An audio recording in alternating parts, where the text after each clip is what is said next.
Hey everybody, Dual666 here. We've got Suicide Triangles, self-titled playing here. Some interesting black metal that I've come across in the last few years. Hope you guys dig it as the soundtrack today. Welcome to my March horror movie collection update. Got another great set of films here. And you guys know how I like to kick it off, so let's just get right to it. Got here a Red Hook Big Ballard Imperial IPA. I was so happy to find something by Red Hook. I was under the impression that they had finally gone under. Apparently that is not the case, because here they are still. We have a really good IPA that I've been drinking for a while now, since I've been able to start drinking again at least. So yeah, cheers guys.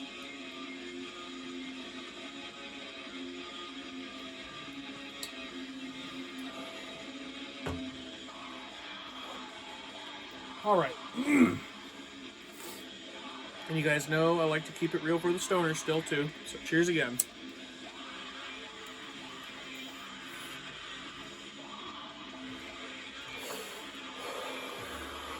Alright, let's get into it, guys. We got somebody listening to some very loud rap music outside too, so sorry if that bleeds in. Alright, we got a dollar store pickup here. It's something I recently picked up, and I liked it well enough. We have Gremlin, not to be confused with Gremlins, obviously. Another uncorked film.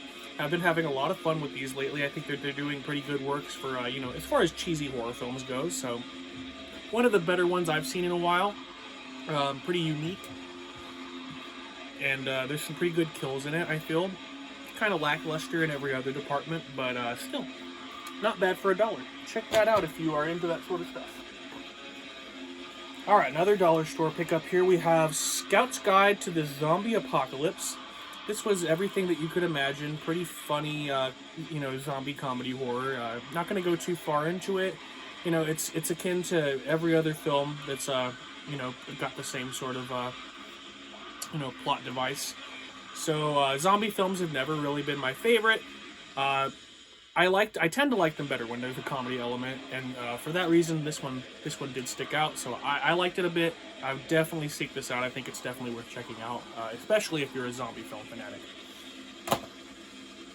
All right, got a really bad one here. We have James Spader and Alien Hunter. When did this one come out? 2003. Yeah, this is some video store schlock right here. As bad as sci-fi gets, still, I had a decent time with it. Sci-fi movies like this, oddly enough, I kind of like them. It reminded me somewhat of something like Predator World, but not nearly as cheesy or bad. It's just, in the same sort of garbage bin. So, there it is, Alien Hunter. Much better, much worse out there.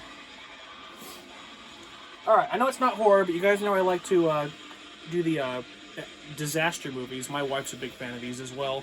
We have Absolute Zero, cliche, early 2000s disaster movie, right when they were playing off of the success of The Day After Tomorrow. So that's exactly what this is, really.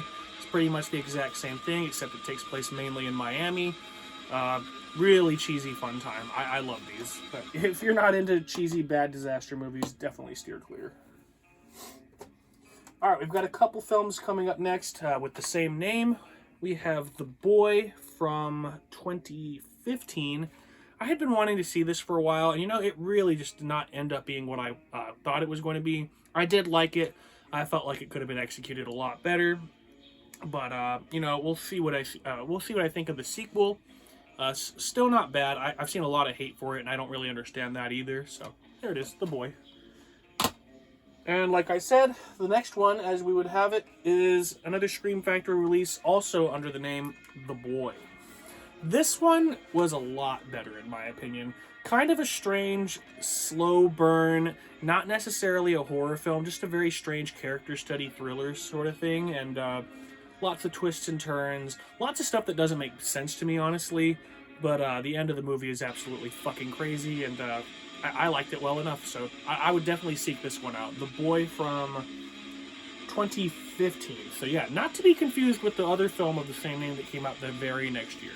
This is the one with David Morris and Rainn Wilson, obviously. I like this, to a much further extent than the other one. So, there we go.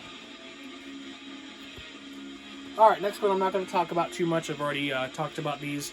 But, you know, if I find a snapper case, I gotta talk about it a little bit. We have the first Blade snapper case. Pretty good condition. Love these things. Snapper cases are what my childhood was built on. And, yeah, if I see one, I always pick it up. So, there it is. Alright, next one we have here is a Blumhouse, I believe. Maybe it's not. You know what? It might not be, actually. It's New Line Cinema. And it's fairly recent. It's a PG-13. One of the PG-13 movies, rare occurrence that I liked a PG-13 movie alright. This was actually not bad at all. Watched it pretty recently. I would say it stands the test of time. This could easily become a classic, I think.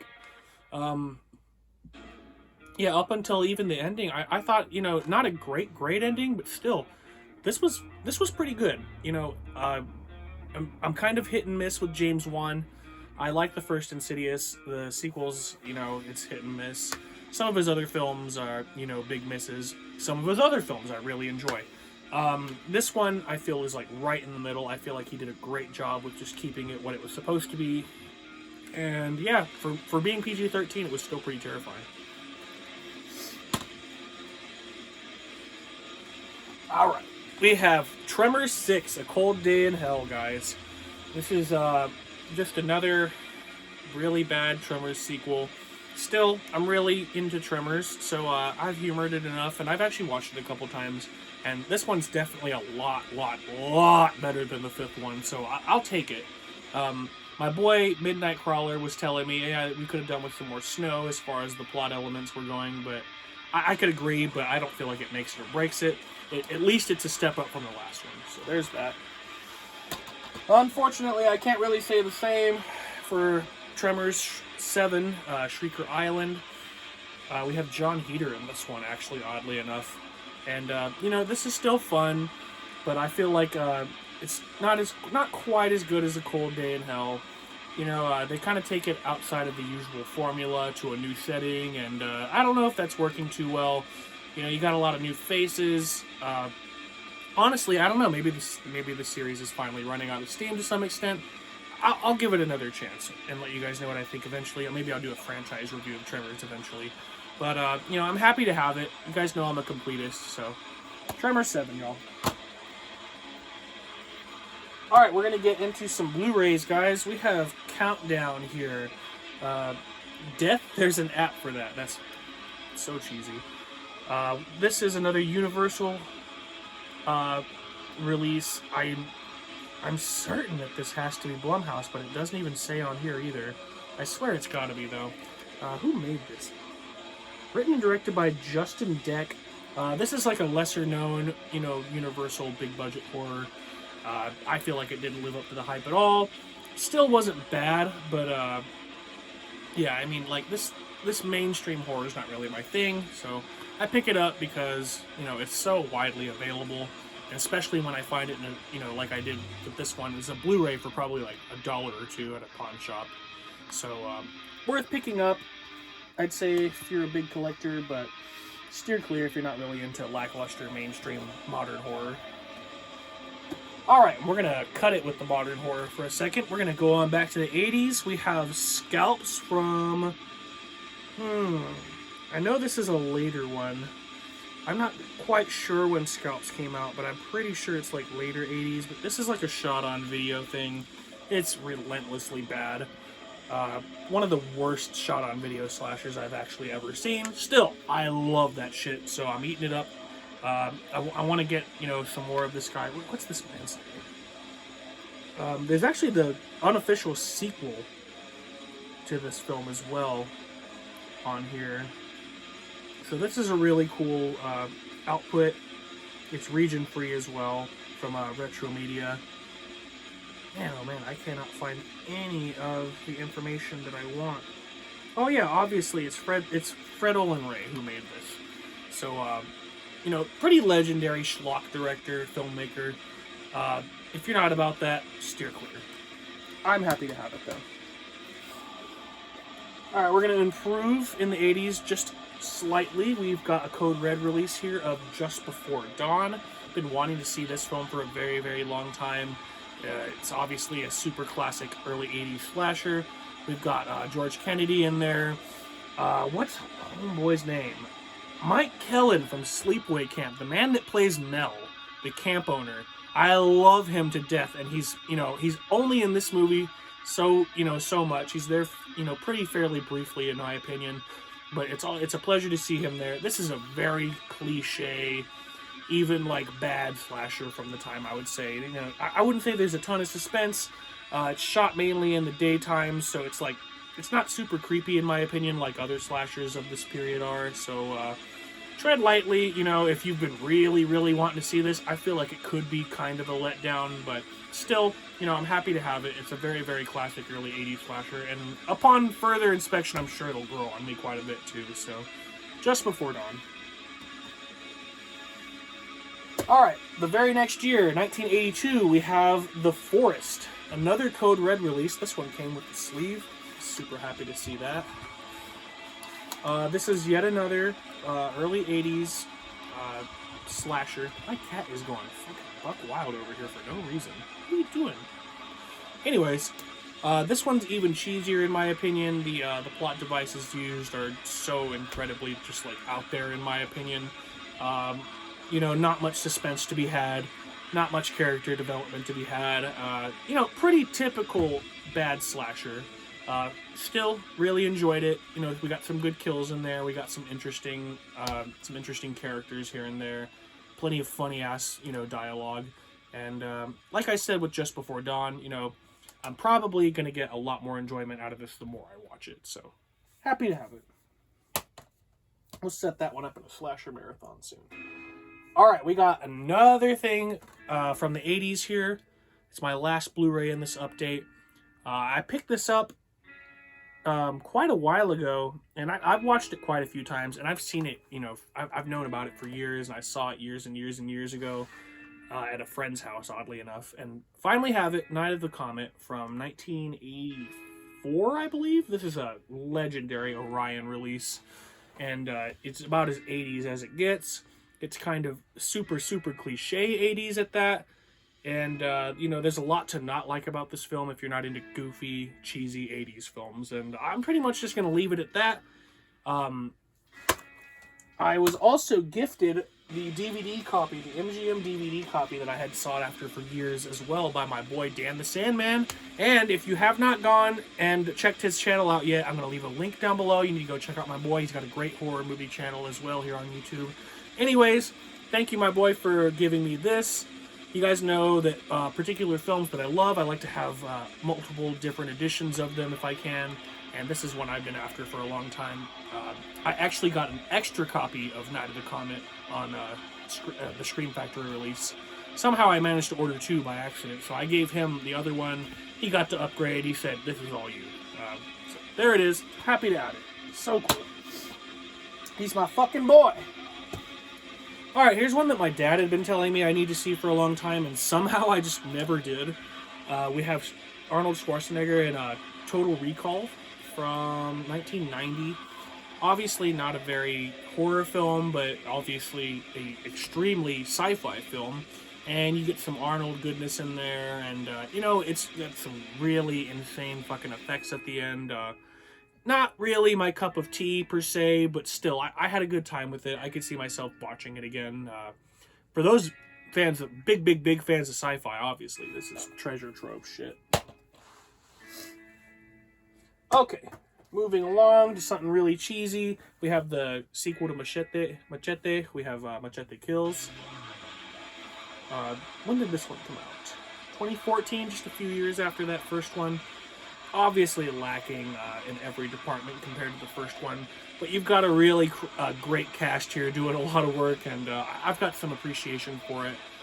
These sequels are never panning out, the way the original did, so I'm just happy that they kept the ball rolling. Maybe they'll do another one. I would love to see a third one. Alright, we have a couple films by the same name here again. We have The Lighthouse from 2015. This is also an uncorked release. And I'm told that this is the film that inspired the 2019 film with Pattinson and Robert Pattinson and Christ, what's his name? Willem Dafoe. Anyways, this is about an incident, like a true incident that happened off the coast of Ireland, I think, in the sometime in the early 1800s. I think the 2019 film makes it much later in the 1800s, like very close to 1900. But this one is a lot more straightforward. You kind of see more character interaction for what it is, and it's not so wacky and mesmerizing. It's also not filmed in black and white, so there's that. It doesn't quite have that going for it. Still, this is one of the better uncorked releases I've seen, and I was happy enough to discover it. You can see I got the Goodwill sticker on there. I found this at a Goodwill some time back. So there's that. All right, on to the other one with the same name. We have Willem Dafoe and Robert Pattinson in the Lighthouse 2019. This movie was fucking batshit crazy. It's one of the best things I've seen in a long time. My cat is so fucking crazy still. What are you doing, Mama? All right. So yeah, this is one of the better films I've seen in a while. Who put this out? Directed by Robert Eggers. Man, the performances in this. Robert Pattinson is fantastic, and I knew he would be. I thought it was a perfect casting, honestly. And then onto Willem Dafoe, the performance of a lifetime. The man is on fire in this. It's one of the greatest performances I've ever seen in any movie ever. Not to mention the absolutely superb art direction, the direction in general, just everything about this film I thought was perfect. Some people shit on it because not a lot happens, but man, oh man, what does happen is extremely disturbing in my opinion. It's so incredibly unnerving of a film. I feel like if you're putting it off because you've heard it sucks, you need to watch this, and you need to make the decision for yourself. So yeah, with that, I give you the Lighthouse 2019. Fantastic film.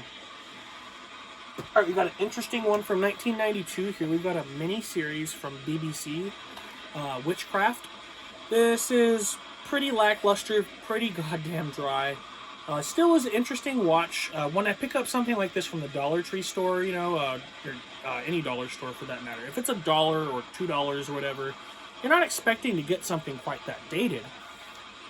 So it's really fun to find stuff from the 90s or from the 80s, anything at the dollar store like that. Like, there's just not too many modern releases of stuff like this, and I don't know that there's another release of this mini-series in existence, so very cool to come across. Couple more here, guys. I gotta let my cat out soon, she's gonna do some backflips.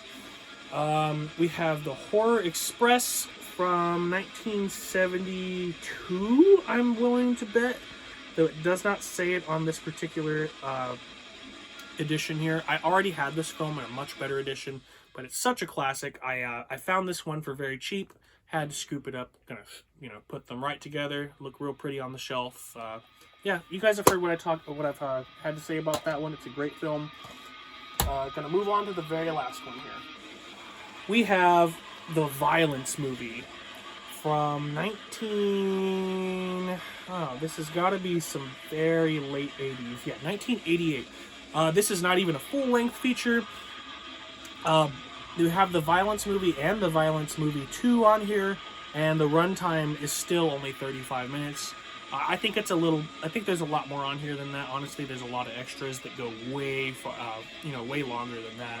So it's cool to check that stuff out. I hadn't really heard about the Violence movie too much, but I kept seeing it pop up, and I finally decided to pull the trigger because it was so cheap.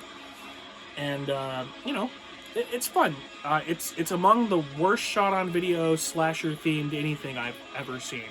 But, it's got its charm, and it's akin to something that I might have made with my friends when I was a kid, and we were, just let loose with a video camera or something. So, if that's what you're into, I would definitely seek this out. It was fun.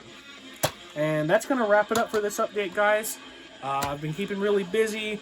I'm hoping that I didn't break my promise to you guys and that I've been a little more active between this update and the last one. Besides that, got lots of stuff going on with music. I'll be making announcements with that really, really soon.